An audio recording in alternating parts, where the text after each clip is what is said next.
Hey, what's going on, y'all? It's Coach PJ here with Tommy outside the Fight Camp studio, and we got mitts and gloves on because, well, we're going to talk a little bit about holding mitts. Yes, everybody sees all these amazing videos all over the internet, people hitting the 115 punch combination.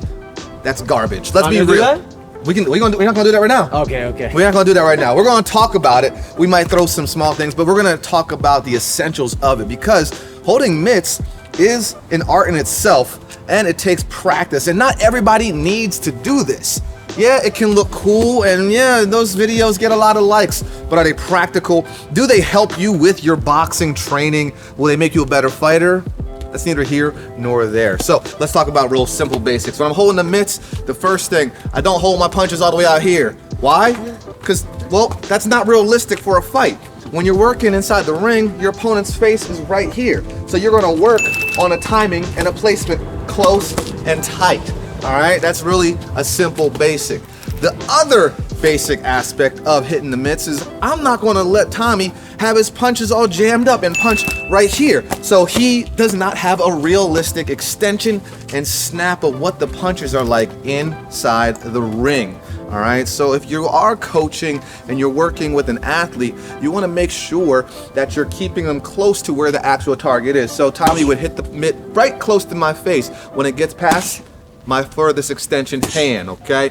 Now, you don't gotta throw 900 punches and work all these slips and rolls and do things, because realistically, inside the ring, what do? We move around, we shift, and you move into that target. You might move backwards a little bit. So you wanna keep things realistic. You don't sit here and just pity-pat,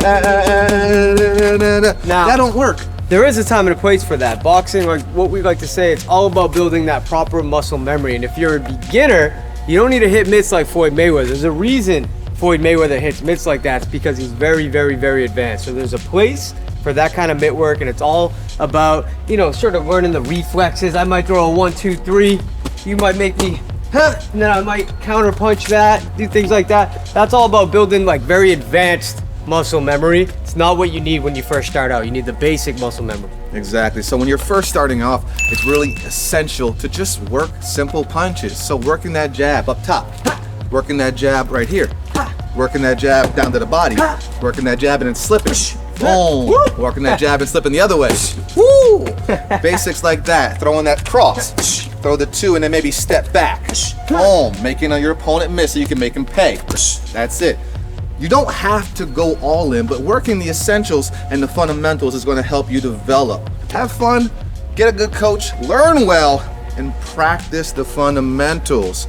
But you should get the real fundamentals when you join Fight Camp, because coaches like me and Tommy teach you how to box, what to do, when to do it, and how to be the best version of you. Yeah, tell them about the Prospect Path. Oh man, Prospect Path is going to show you how to start from the foundations all the way up to build your fighting skills, working on your punches, your techniques, understanding where and when to punch, and getting that conditioning in to build you up and bring that fighter from within. But I think the lesson is this: if you do want to start practicing holding some mitts for somebody at home or for some friends or something like that, or you just want to hit mitts and you want somebody else to help you out with that, start slow. Start very basic punch combinations like a jab, a 1, 2, 1, 2, 3, 1, 2, 3, 2, and pause in between the combinations. Go really slow. Another great tip is to kind of, every single punch that comes in, notice he meets it with a little bit of resistance. Now, he's not slamming his hand into my punch, which would suck,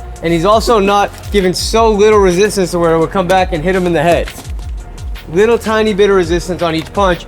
And one of the keys with holding mitts, one of the great things about holding mitts, is it actually makes you a better boxer, because now you have him here and I'm throwing punches at him and he's getting more of like a feel for what it's like when I throw punches at him, and he's timing them, which is very important defensively too. That's it. Right? Timing, technique, and working at a slow, controlled pace to build yourself up from a prospect to a contender to a champion.